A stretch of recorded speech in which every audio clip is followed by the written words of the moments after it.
எனக்கு என் ஜாதி பெருமையை பேசும்போது மீசை முறுக்கணும்னு தோணும், நெஞ்ச நிமித்தி நடக்கணும்னு தோணும். கண்ணுல ஒரு திமிரு, ஒரு ஆங்காரம் எல்லாமே தெரியும். ராஜ பரம்பரை எப்படி நடப்பாங்களோ அது மாதிரிதான் நாங்க நடப்போம். தலைவன் சிங்கம் வந்துட்டாடா, இவனை மட்டும் கார்கிலுக்கு ஒண்டி அனுப்புனா போகும்டா, பனிமலை எரிமலையா மாறும்டா. இவன் நடையப்பார், உடையப்பார், தலையப்பார். ராஜ பரம்பரை நடக்கிற மாதிரினா அது எப்படி? அது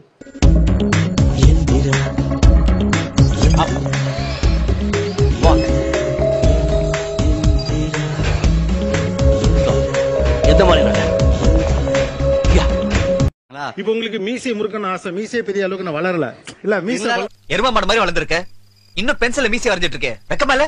வளர மாட்டேங்குது இல்ல, வளர்ந்தா நாங்க வரையறோம். இந்த பையன் இப்படி நடந்து வரானா, அவனை பார்த்த ஒண்ணுமே இப்படி தெனாவட்ட வரும். இப்படியே சரி ஜெட்டி போட்டிருக்கியா, இப்படி ஏத்தி இப்படி கட்டும் போது அந்த கெத்து அந்த திமிரு அவனை பார்த்தோன்னு வீம்புக்குன்னு அந்த மீசையை முறுக்குவான்.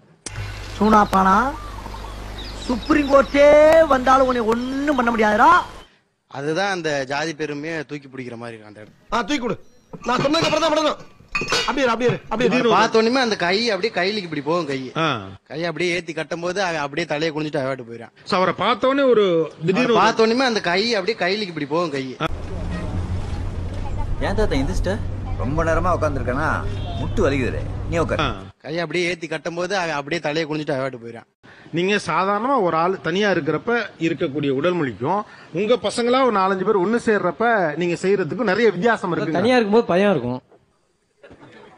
தனியா அட என்ன தலைவர, கோபாலு என்னைய மாதிரி தைரியமான ஆளா இருந்தா பரவாயில்ல, கொஞ்சம் பயந்தவன் தானே. எங்களுக்கு கோட்டா தெரியும். உங்களுக்கு கோட்டா எத்தனை பர்சன்டேஜ்? நீங்க எம்பிசில வரீங்களா, பிசில வரீங்களா, எதுல வரீங்க? நாங்க எம்பிசி. என்னடா அவன் பிசிங்கறாவன்? பிசி இல்லடா பிசி. அவன் ஜாதி பேர் சொல்லி தப்பிச்சுக்க பாக்குறான்டா. அப்படியா? நம்மளா சொல்லி தப்பிச்சிடலாம் சார். நான் பிசி சார். நான் இது எம்பிசி சார். நானும் பிசி தான் சார். பிசில வரீங்க. எவ்வளவு பர்சன்டேஜ் கோட்டா உங்களுக்கு இருக்கு? எங்களோட பர்சன்டேஜ்ல நமக்கு அந்த எஸ்சிஎஸ்டிக்கு எவ்வளவு பர்சன்டேஜ் ஆகுது? தெரியாது. அவர் செய்த சாதனைகளுக்காக அல்லது அவருடைய வாழ்வுக்காக இந்த பூரிப்பு உங்களுக்கு வருதா, இல்ல அவர் என் ஜாதியில பிறந்தவருங்கிறதுக்காக உங்களுக்கு இந்த பூரிப்பு வருதா? இல்ல, அவர் செஞ்ச சாதனை பாராட்டும் போதுதான். அவ்வளவுதானே? ஆமா. அப்ப எது சரி? ரசாயன கெமிக்கல் என்னப்பா அது பத்தி சொல்ல கால வராதப்பா. சரி சரி, நான் மனசு வச்சாதான் என்ன யூஸ் பண்ண முடியும். அப்படிதான் உனக்கு திங்கரிங் பண்ணிருக்காங்க. உனக்கு எப்படி திங்கரிங் பண்ணாங்க சொல்லுங்க. நீ லைட்டா பட்டி பார்த்து டிங்கிரிங் எவ்வளவு பண்ண வேண்டியதான். பட்டி டிங்கிரிங் என்னடா ஆக்சிடென்ட் ஆன அம்பாசிடர் கார சொல்ற மாதிரி சொல்ற பெருமை. இப்ப எனக்கு 2 பொண்ணு வந்துச்சு, 2 பொண்ணுக்குமே இப்ப மேரேஜ் ஆயிடுச்சு வேறவங்க கூட. நான் வருத்தப்படலையே.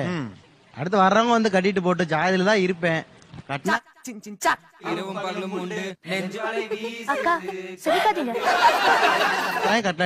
உங்களுக்கு வேணாம் வேணாம்னு சொல்ல உங்களுக்கு வருத்தமா இல்ல? தாய்மாமன் பொண்ணு தான் ரெண்டுமே. அத வேற ஞாபகப்படுத்திட்டீங்க, நெஞ்சமெல்லாம் பொண்ணு அறக்கு. இந்த மக்கா டேய், வீடியோ முடிஞ்சவங்க பாட்டு போறீங்க, அந்த சப்ஸ்கிரைப் பண்ண அமைக்கிட்டு போனது குறைஞ்ச வைங்க, அமைக்கிட்டு போங்க டே. சரி மக்களே, நன்றி.